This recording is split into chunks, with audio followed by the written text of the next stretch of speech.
100% Chance of Wine, sponsored by The Lodge at Columbia Point.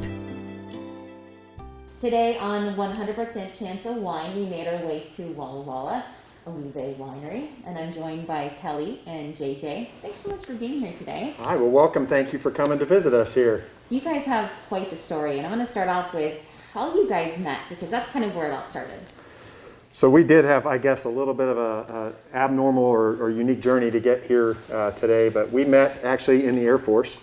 We were classmates about 30 years ago now at the Air Force Academy, and graduated from there, went our separate ways, learned how to fly at separate bases, flew separate planes, and lo and behold, about 6 years into our Air Force journey, they sent us to get a master's degree together, and we spent 2 years together in Washington, D.C., and that's where I first really got to know her and cooked her dinner and showed her a good bottle of wine, and maybe the rest was history. I think so.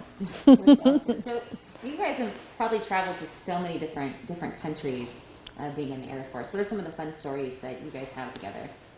Oh gosh, I would say, I think we moved 17 times in 24 years, so some of our favorite places that we got to spend time was over in England. We were stationed near Cambridge for a couple years. I flew out of Germany right on the Mosel River, which was a great place to experience wine.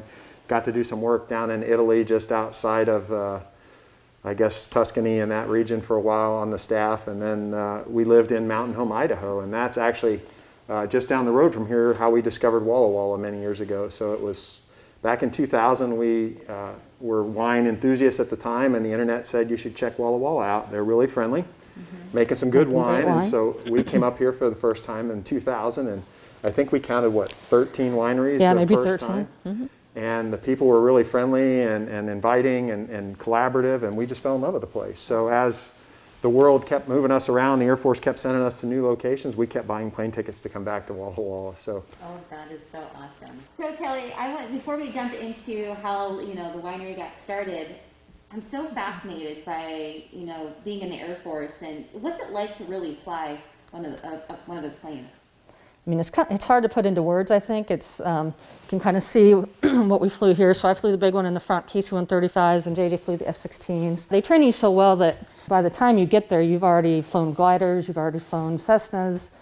Then they put you through pilot training and send you out to whatever the Air Force needs. So even though women were only 5 to 8% of the pilots, they were still very well trained and ready to go. Mm-hmm.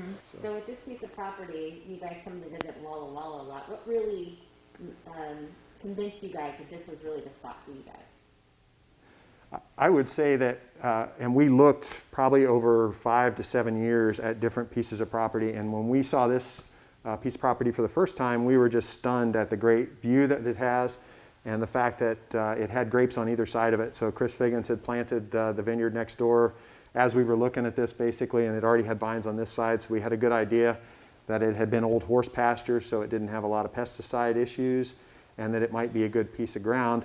We were also fortunate to have a good friend, Kenny Hart, who actually farms a vineyard for us, and he was able to go around with us at every piece of land that we looked at. And we'd always drag him around and say, can we grow grapes here? And when he saw this spot and already was farming the lot next door, he said, yeah, I think this would work for you. And Kelly, you guys said you planted these vineyards before you even were back here. We did, yeah. So 2012 is when we planted the vines. They've got this great north-south facing slope that you can see how it kind of dives off the end there, so that it's great for the cold air drainage. But we wanted the vines to be in place before we came here permanently, so we would have something to harvest and farm from and make our wine. And so what kind of grapes do you have out there right now? So we have 5 acres planted. We have an acre of Chardonnay right in front of the winery here, and a half acre each of Merlot and Petit Verdot, and then 3 acres of Cabernet, which is kind of our bread and butter on the far side of the vineyard.